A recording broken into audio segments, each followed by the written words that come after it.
Alright, so wait a minute. I just read that a man who was riding a bike got hit by an ambulance and got injuries. And then that same ambulance turned around and charged him $2,000 for the ride to be taken to the hospital. I had to go back and read this twice to make sure I wasn't missing something. This is unbelievable. So an Oregon man said that he was charged a couple grand to be taken to the hospital by the same ambulance that hit him while he was riding his bike. In a new lawsuit that has recently been filed, 71-year-old William Hosch said that he was riding his bike through the small town of Rainier, which is in Columbia County, and that was in October of 2022. He was reportedly traveling in the same direction as a Columbia Fire and Rescue ambulance when the ambulance attempted to make a right turn onto another street. While they were trying to turn, the ambulance slammed into him. Reportedly, Mr. William, pictured here, fractured his nose. He was left with a ton of scrapes and bruises and other injuries. His bike was also destroyed, as you can see here on the right, under the ambulance tire. Not only that, but he also has $47,000 in medical expenses he has already racked up and another $50,000 in medical costs that he expects to get. The lawsuit was filed on October 24th and it is for $997,000. Police reportedly said that the driver who hit William and a passenger who was inside of the ambulance at the time estimated that they were traveling between 2 and 10 miles per hour when they heard a thump. So they stopped the ambulance, got out, and then they saw William and saw that he was injured. However, William claims that they were going between 5 and 10 miles per hour and that he didn't think the ambulance would turn right in front of him.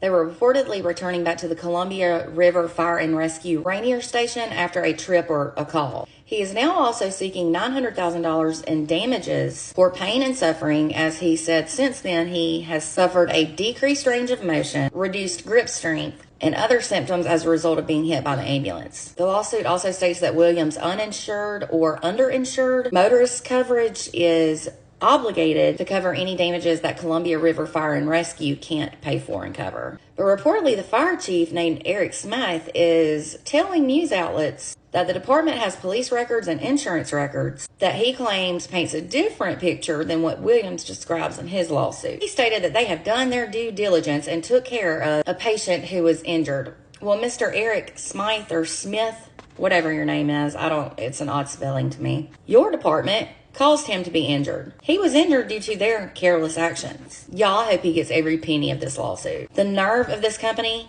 to even send him a bill or think about sending him a bill after they were the ones at fault, allegedly, that is mind-blowing to me. This is unreal. Let me know what you think in the comments, and for more content, be sure to hit the follow button.